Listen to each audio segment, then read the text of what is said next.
नमस्कार, आप देख रहे हैं जम्मू क्रॉनिकल और मैं हूं रमन सैनी। जम्मू श्रीनगर राष्ट्रीय राजमार्ग यानी कि NH-44 पर लोगों की मुश्किलें थमने का नाम नहीं ले रही हैं। पहले लगातार 4 दिनों तक जम्मू श्रीनगर राष्ट्रीय राजमार्ग खराब मौसम, बर्फबारी और बारिश के चलते बंद रहा और अब रामबन के मेहर इलाके में जिस तरह से पहाड़ दरक कर हाईवे पर आ गया है, उसको लेकर पिछले 3 दिनों से ये हाईवे पूरी तरह से ठप पड़ा हुआ है। हालांकि जिला प्रशासन और जो हाईवे अथॉरिटी है वो लगातार उस इलाके से, जो मेहर का इलाका रामबन का पड़ता है, उस इलाके से जो पस्सियाँ आई हैं उनको हटाने का काम लगातार कर रही हैं। लेकिन जितना मलबा उस रास्ते से हटाया जाता है, उस जगह से हटाया जाता है, उतना ही मलबा पहाड़ों से दरक कर फिर नीचे गिरना शुरू हो जाता है। और ये तस्वीरें इस समय आप जो देख रहे हैं, ये उसी रामबन के मेहर इलाके की तस्वीरें हैं, जहाँ पर इस समय काफ़ी ज़्यादा शूटिंग स्टोन्स यानी कि पहाड़ों से बड़े बड़े पत्थरों का गिरना लगातार जारी है। इसी के चलते जम्मू श्रीनगर राष्ट्रीय राजमार्ग पर खासतौर पर रामबन और बनिहाल के बीच का जो इलाका है, वहाँ पर हाईवे को बिल्कुल भी खोला नहीं जा पा रहा है और यातायात पूरी तरह से ठप है। हज़ारों की संख्या में सप्लाई लाइन वाले ट्रक, क्योंकि करीबन अब 1 हफ्ते से ज़्यादा का समय जो है वो होने वाला है। बीच में महज जब मौसम में सुधार हुआ था तो कुछ घंटों के लिए वन वे ट्रैफिक खोला गया था, और वो भी लाइट मोटर व्हीकल्स जो स्टैंडर्ड व्हीकल्स से उनको निकाला गया था।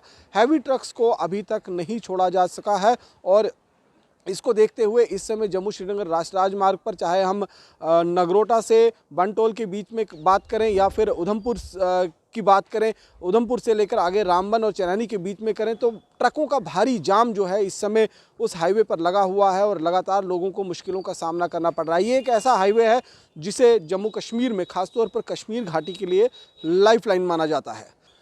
कश्मीर घाटी तक सभी प्रकार के साजो सामान को पहुंचाने के लिए मात्र एक इसी सड़क का उपयोग जो है वो होता है, और कोई वैकल्पिक रास्ता अभी तक मौजूद नहीं है। अगर कोई इमरजेंसी पड़ती है तो हवाई रास्ते से वहां पर सामग्री को पहुंचाने का एक विकल्प जरूर है, लेकिन इतने बड़े पैमाने पर इतनी बड़ी जनता की ज़रूरतों को पूरा करना हवाई मार्ग से कतई भी संभव नहीं है। लिहाजा सबसे ज़्यादा लोड जो है वो जम्मू श्रीनगर राष्ट्रीय राजमार्ग पर ही रहता है। और पिछले 7 दिनों से लगातार जिस तरह से रुक रुक कर ये हाईवे बंद होता रहा है, इससे न केवल कश्मीर की आम जनता को मुश्किलों का सामना करना पड़ रहा है, बल्कि जो ट्रक ड्राइवर सामान लाद कर इस हाईवे पर निकलने वाले थे, सफ़र करने वाले थे, सामान को कश्मीर घाटी तक पहुंचाने वाले थे, उनके लिए भी काफ़ी दिक्कतों का सामना करना पड़ रहा है। और तस्वीरों को अगर आप ध्यान से देखेंगे तो इस समय जो रोड बाइंडिंग का काम चल रहा है, यानी कि रोड को बनाने का काम रामबन और बानिहाल के बीच में चल रहा है, जिसको लेकर कई जगह पहाड़ की कटिंग जो है वो की गई है।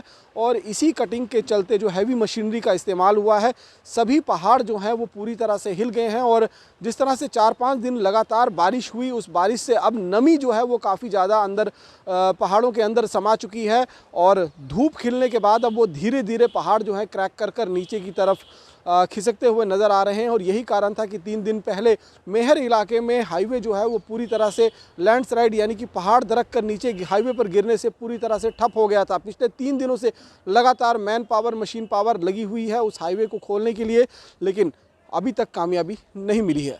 आज की भी अगर ट्रैफिक एडवाइजरी को हम देखेंगे तो आज भी उस जगह पर हाईवे जो है वो बंद है, और किसी भी तरीके की गाड़ी, जो श्रीनगर जाने वाली गाड़ियां हैं, उनको उधमपुर के जखैनी मोड़ से आगे नहीं छोड़ा जा रहा है, ताकि उस इलाके के अंदर जो सिंगल रोड अभी फ़िलहाल मौजूद है, उस हाईवे पर किसी भी तरीके से गाड़ियों के ज़्यादा भीड़ ना लग सके। और इसके चलते डोडा किश्तवाड़ वाला रास्ता या फिर रामबन तक पहुंचने वाला रास्ता भी ना पूरी तरह से ब्लॉक हो जाए। इसीलिए सभी तरह के सप्लाई लाइन के ट्रक्स को इस समय जम्मू श्रीनगर नेशनल हाईवे पर ही रोक कर रखा गया है। और आज भी पूरा दिन जो है इस हाईवे के खुलने की बहुत बड़ी उम्मीद नहीं है। अभी कुछ देर पहले मेरी एडिशनल डीसी रामबन और SHO रामबन से जो बातचीत हुई है, उन्होंने उसमें बताया है कि लगातार काम जो है वो किया जा रहा है, लेकिन मुश्किल ये आ रही है कि जितना काम हम करते हैं, जितना मलबा उस सड़क से हटाते हैं, उतना मलबा पहाड़ से दरक कर और नीचे गिर जाता है, जिसमें अभी समय लग रहा है। और उम्मीद ये जताई जा रही है कि हो सकता है कि देर शाम तक या कल सुबह तक इस हाईवे को यातायात के लिए दुरुस्त किया जा सके। तब तक आप इस हाईवे पर चलने का किसी भी तरीके का जोखिम ना उठाएं, क्योंकि अगर आप रिस्क लेते हैं तो आगे चलकर फंस सकते हैं। बाकी की अन्य खबरों के लिए बने रहें जम्मू क्रॉनिकल के साथ। नमस्कार।